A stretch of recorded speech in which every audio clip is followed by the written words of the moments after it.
My wife and I have been officially together for 2 years now, and we have been dating for a year now. Our story is pretty standard. We met, fell in love, and got married. Nothing unusual. We have children, a home, and a job.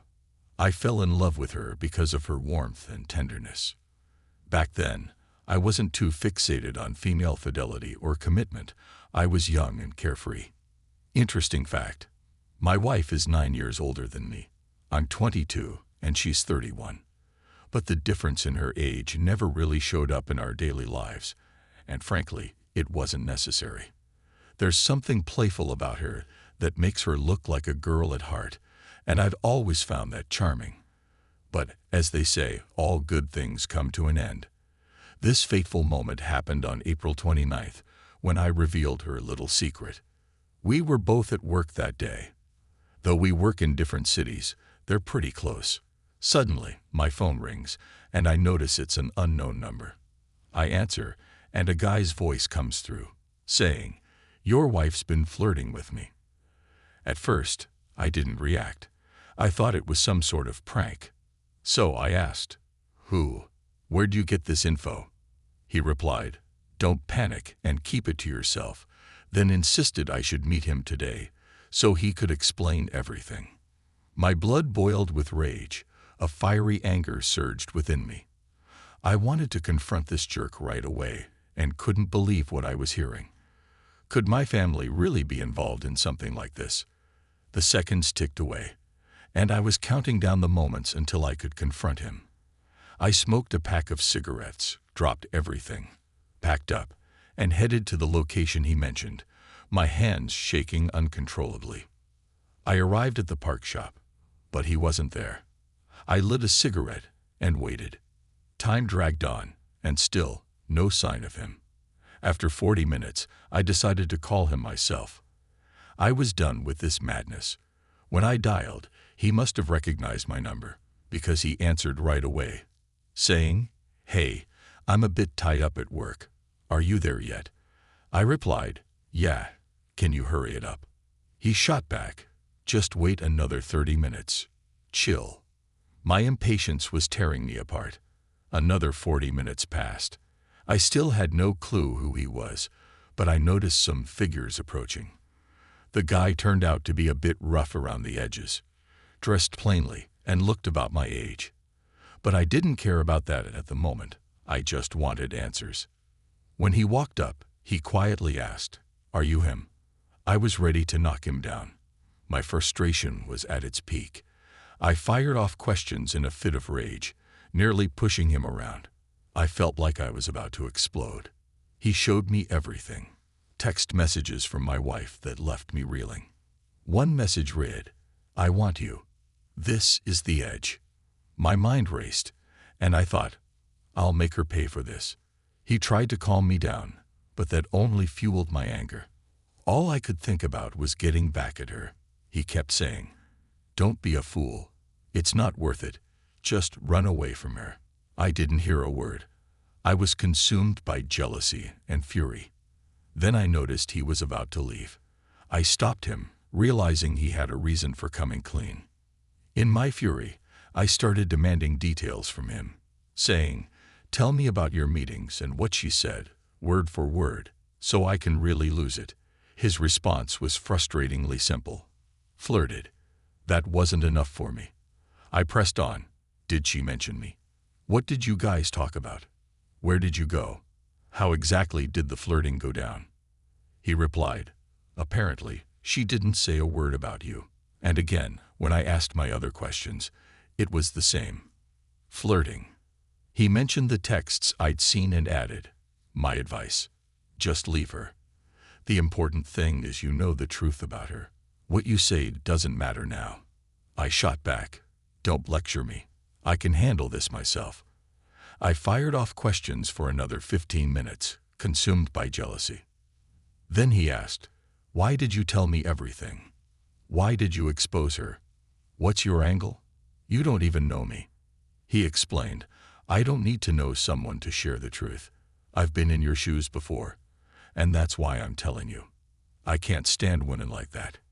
I snapped back. How did you even get my number? You could have just hooked up with her and kept quiet.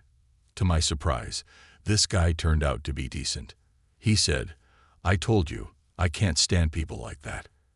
I married myself, but I hid that from your wife. I took your number from her phone while I was setting up her internet. With that, he was ready to leave again. I suddenly had a brilliant idea. Maybe I could use this guy to uncover the truth. He started getting fidgety, saying if his wife found out, he'd be in big trouble. I just wanted to see if she would really betray him like that. I laid it all out for him.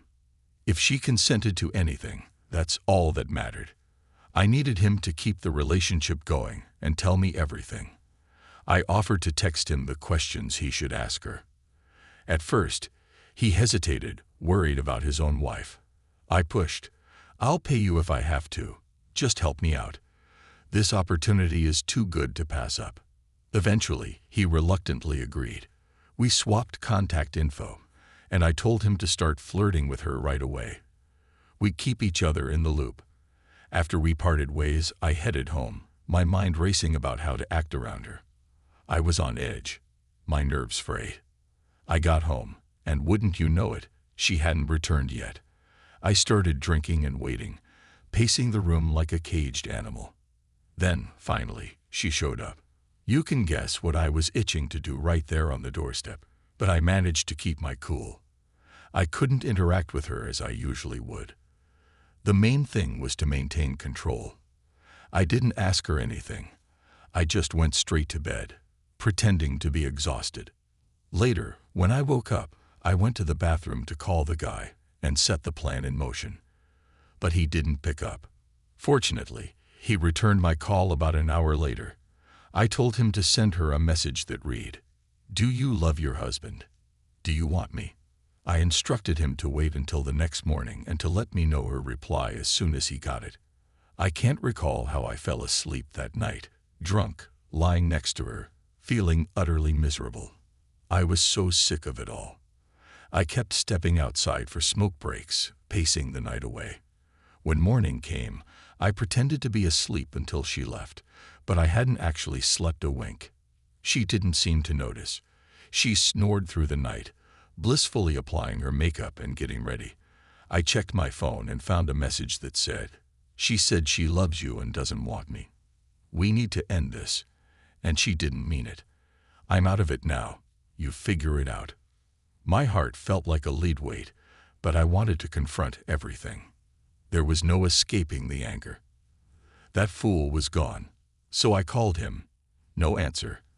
I tried for 3 hours, ringing him 10 times before I got to work. I realized it was pointless, but I told myself I'd take care of things with her that evening. I muddled through that awful day, unable to focus on anything else. How could I? My thoughts were a relentless storm. My bosses noticed too, insisting I wasn't working.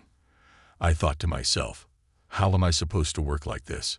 It felt impossible, and I wanted to shout at everyone around me. When I finally got home that evening, I stopped to grab a couple of bottles of beer along the way. But she wasn't back again. I tried calling that guy, but he still wouldn't pick up. Then a thought crept into my mind. What if they were together right now? But then I wondered, why would he share this with me if that were the case?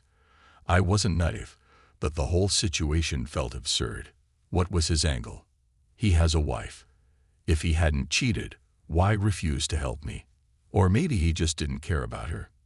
It felt too crazy to entertain. I forced those dirty thoughts aside. I was terrified of them becoming reality. So I drowned everything in beer, waiting for her to come home. I sat there, mind racing, thinking, what if she did agree to sleep with him? And now he could catch her in the act. But then I questioned my own thoughts. Hadn't I just told him to get her consent, not to actually sleep with her? I just wanted him to touch her.